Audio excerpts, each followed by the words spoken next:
Hello, I'm back. Ang topic po natin ngayon ay regarding sa Holy Souls in Purgatory. Ano ba ang Purgatory? Ang Purgatory ay kung saan nililinis ang ating mga temporal punishments. So, ano ang temporal punishments? Bale, yung mga kasalanan na halimbawa, nag-umpisal tayo. Tapos, napatawad yon. Pero, nananatili ang temporal punishment. Bawa, may ginawa kang kasalanan. Tapos, nagsorry ka.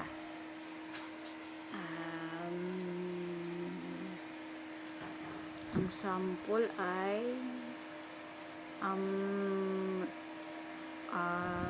isang naglalaro kayong bola, di ba? Tapos nakabasa kayo ng salamin. So, nagsorry kayo, pero yung nabasag na salamin, kailangan nyong palitan. Yun ang ganon ang temporal punishment. So, pag nagkasala tayo, ang sa temporal punishment, every mortal sin ay 7 years in purgatory. Purgatory is purgation. So, kung saan doon tayo nililinis. Ang sabi ng mga ng Holy Souls, kasi ang tawag sa mga nasa purgatory ay Holy Souls. Holy Souls na sila kasi sigurado na once na nasa purgatory ka na, sure ka na mapapapunta ka na ng heaven. Kaya lang, yun nga, kailangan mong i-consume kung ilan yung mga temporal punishment mo, kailangan mong tapusin. Ganon. Di ba pag di ba yung mga nakulong, di ba? Nakulong ka. Siyempre, nahusgahan ka, 10 years ka dyan. Diba? Yun, ganon, na mo yun doon, i-spend mo yung mo doon, time. Ngayon, nababawasan naman yun. Sa kada isang mortal sin ay sabing mayroong 7 years. Ganon. Ngayon, napabawasan yung yung temporal punishment sa mga indulgence. Sa halimbawa, yung mga nasa souls in purgatory na, ang prayers nila, hindi na sila makakapag-pray para sa sarili nila. Pero, pwede silang mag-pray para sa mga naiwanan nila na family, ganon, or friends. Pero para sa sarili nila, hindi na sila pwedeng mag-pray. So, ang pag-asa nila ay nasa sa atin na mga buhay. So, ang may yun nga, indulgence para sa Holy Souls.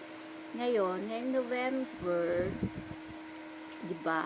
Buong month ng November, yung mga prayers natin ay matatanggap nila, yung mga indulgence noon. Ngayon, merong plenary indulgence para sa mga holy souls. Plenary indulgence, yun yung ano, yung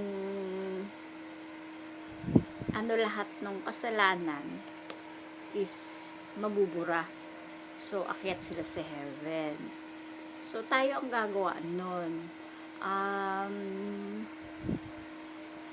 Ng church, November 1 to 8, noong November 1 to 8, makakakuha tayo ng plenary indulgence. Kaya lang, syempre, meron kang may requirements.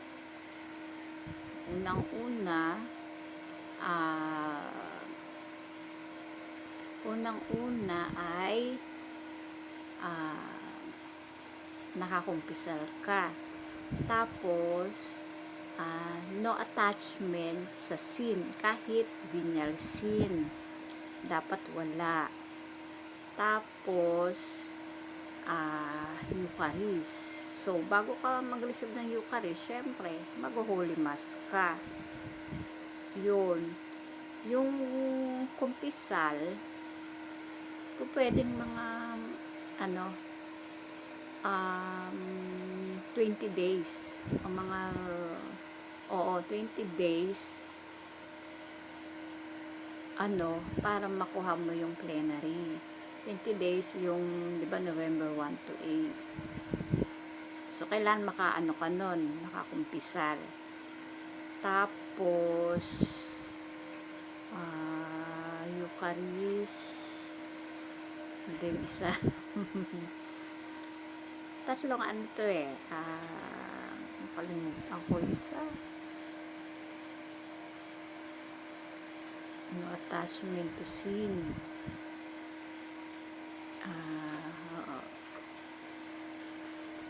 Kumpisal, Holy Mass. Ayun, mamaya maalala ko. Ayun muna, yun. So, i-accomplish mo yon, magkumpisal ka.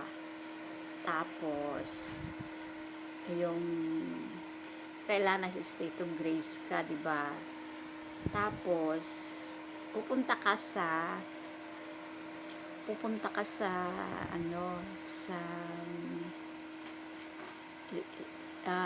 libingan or sa church para ipagdasal. Yun. Tapos, yun, magpipray ka. Lord, I ask for the soul, plenary indulgence for the soul of ganon. So, sa isang araw, isang plenary indulgence ang pwede mong makuha. Kaya lang, yun nga, medyo mahirap. Diba? Pero, pwede naman. Basta yun, ma-meet mo yung requirements. Yun nga, kumpisal, tapos Eucharist, tapos Holy Mass, kailan nakakomunyon ka. Tapos yun nga, yung pupunta sa puntod o sa church, yun. Tapos, yun ang para makakuha sila ng plenary indulgence. Ngayon, kung hindi ka naman makakuha ng plenary indulgence, automatic yun na partial. Yung partial naman, syempre, hindi man lahat, bawa ko ilan yung mababawasan yung stay nila doon sa purgatory. Ganon ang sa purgatory. Alam nyo ba na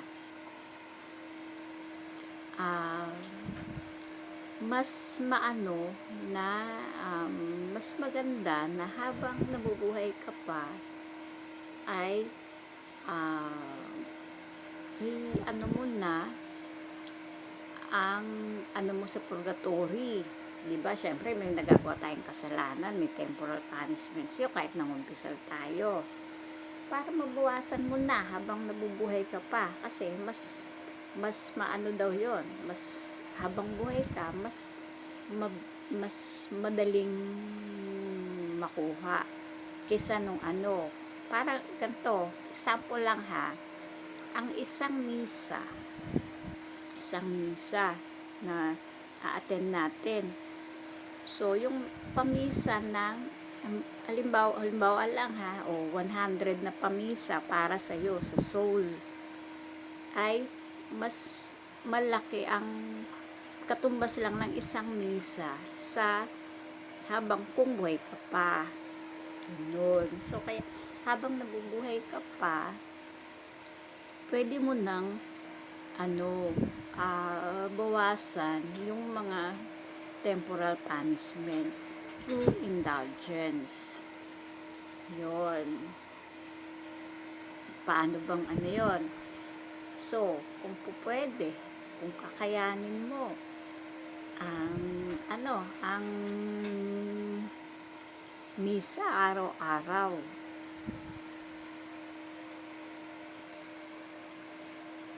Kaya? Misa araw-araw, yun, ay malakas makabawas ng kasi syempre tuwing misa mapapatawad ang dahil nag-aalay ka para sa kapatawaran ng kasalanan. Ayun. Tapos isa pa yun yung mga prayers na may mga indulgence. Tapos yung Divine Mercy Sunday, plenary indulgence din yun, na lahat ng mga temporal punishments mawawala basta mamimit mo yung requirements. Yun ganun din yung no attachment to sin, even venial sin. Tapos Eucharist, tapos kumpisal. Yun. Tapos yung yung Urbi et Orbi ng Pope. Urbi et Orbi tuwing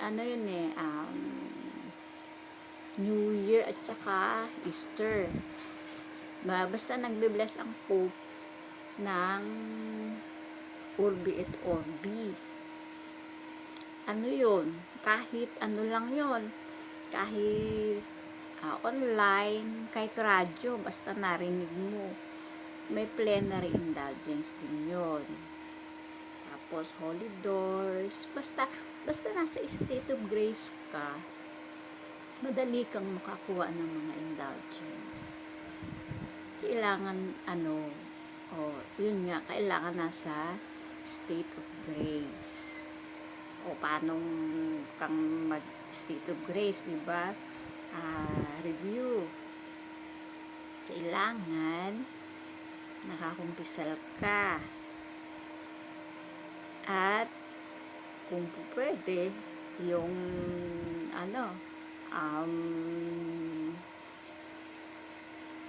yung general confession. Tapos yung mga general confession, tapos syempre yung Holy Mass every Sunday, tsaka holiday ng obligation, tapos magre-receive kang Eucharist. So kailangan hindi ka makakamiss ng Sunday obligation or Sundays at holy days ng obligation. Yon, kasi pag nakamiss ka, mortal sin na yon. Tapos syempre yung yung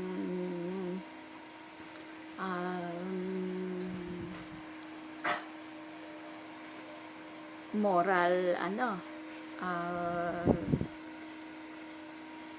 disposition. Kailangan, ano, ang proper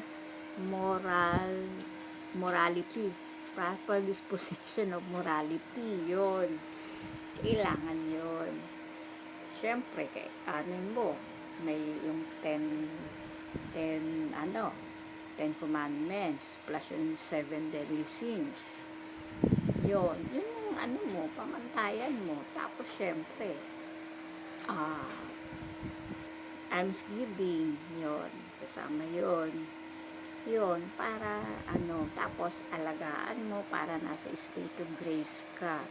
Ngayon, pag nasa state of grace ka, ang prayers mo, hindi lang para sa sarili mo. Pray mo yung iba, mga family mo, yung mga friends mo, at saka para sa Holy Souls. Yun, na yung stay nila sa purgatory. Yun, alam nyo ba na ang nasa deepest, tatlo daw, ng purgatory, tatlong levels. At ang nasa deepest ng purgatory ay ang mga baptized Catholics. Bakit? Bakit nasa deepest? Kasi andyan na lahat. Andyan na lahat ng sacraments. Ibinigay na. Andyan ang Bible. Andyan na. Diba? Golden spoon na. Isusubo na lang. Tapos, hindi mo pa nakuha. Kaya, doon sa deepest. Kasi, baptize ka na eh. Andun na lang, diba? Andyan na lahat. Kikilos ka na lang. So, yun ang So, kailangan maging masipag. Kailangan, hindi yung lang, yung, diba? Binyag, kasal, libing. Diba? Papasok lang ng simbahan sa binyag. Tapos sa kasal, tapos sa libing. Yan ang, nominal Catholics. Hindi ba? Pero, dapat, baguhin natin. Hindi pala dapat ganon. Diba? Dahil kailangan maging prepare ka. Kasi kung ganyan ka lang, ilang years ka sa sa purgatory.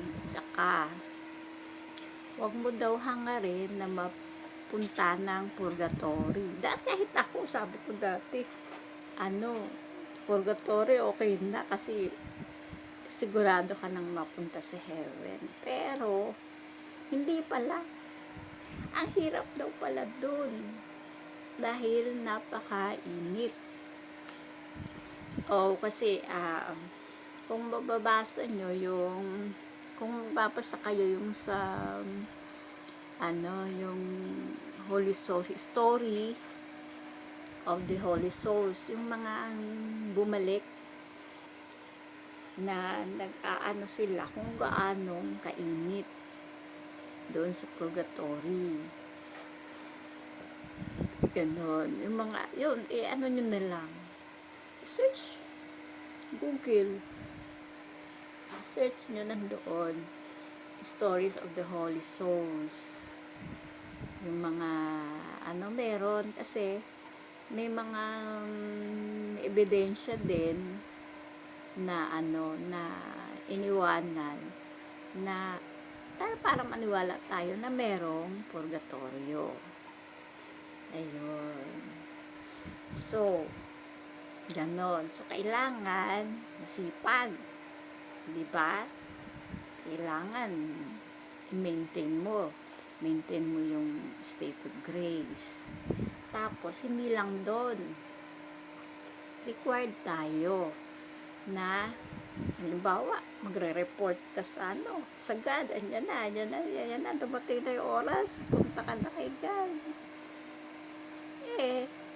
Wala ka man lang wala kang nadala, wala kang na ipag-pray na kahit isang soul, hindi pwede yun. Kailangan, meron kang,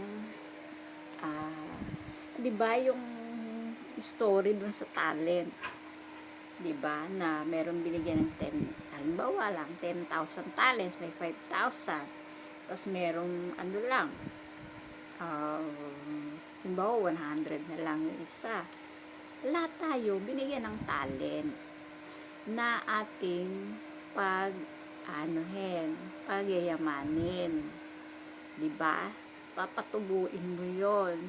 So, ibig sabihin, sa pagharap natin sa puon, may bunga yung buhay na ibinigay sa atin na nagbunga. Palagay mo, yung sa'yo ba, may bunga na kaya? Hindi ba? Ano ba? Recall tayo. Kaya kailangan natin kumilos, magsipag. At we can save the whole world. Diba? Yan ang lagi kong sinasabi. Dahil, hindi lang pag-pray mo ang sarili mo, yung mga kailangan mo. Pray mo yung family mo. Pray mo ang o tingnan mo yung prayer ng ng Divine Mercy. Diba? For the sake of His sorrowful passion, have mercy on us and on the whole world. Ibig sabihin, ipapanalangin mo ang whole world. Siyempre, diba? Pray sa peace. Ayun. Tsaka, ang panalangin ng buhay ay mabisa. Mabisa ang mga panalangin natin. Kaya, dapat gamitin natin. Diba? Sayang naman. Pag nandun ka na sa nasa purgatorio ka na. Paano kung wala nang makaalala sa'yo? Maalala ka lang birthday mo at saka November. Paano yung mga ibang araw? So, kailangan ngayon pa lang magsipag ka na para pagdating doon, konti na lang.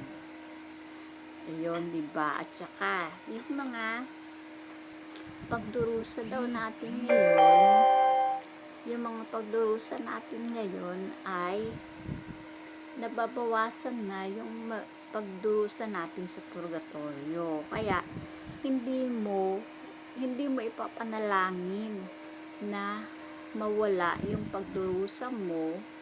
Halimbawa, may sakit ka, ganon, or basta nagtitiis ka, hindi mo ipapanalangin na mawala yung pagdurusa na yan. Kung hindi, ang panalangin ay hingin mo ang strength na makayanan mo at malagpasan yung mga pagsubok na yun.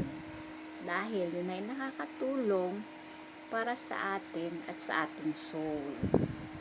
Para sa purgatory. Ayun. So, kung ano yung pagdurusa ngayon, di ba? Kung tingnan mo yung kay Lazaro, tsaka yun uli, di ba? Yung kay Lazaro, yung mayaman, at tsaka si Lazaro na na namumulot lang ng pagkain sa ilalim ng ng lamesa ng mayaman.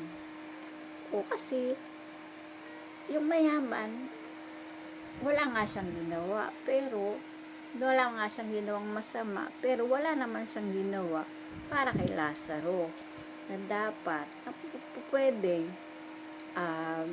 imbitahan niya sa lamesa niya, kumain sila. Pero wala siyang ginawa. So, meron din tayong sin of omission. So, kailangan meron din tayong gagawin. Tapos yun, si Lazaro, diba?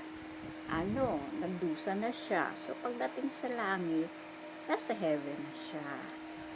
So, yun ang ating yun ang ating topic ngayon. So, ang sa Holy Souls. Ngayon, pray for the departed. Kasi, tulad niyan, yung kay prayer for ni Saint Gertrude. Diba? 1,000 souls. Kaya lang, kailangan, pray mo yon nang nasa state of grace. Kaya, malaking bagay na nasa state of grace. Kasi lahat ng kahit anong ginagawa mo lang ay andyan na yung graces ni God. Yung awa ng Diyos na andyan na. Paano? See you next time. Bye-bye. God bless.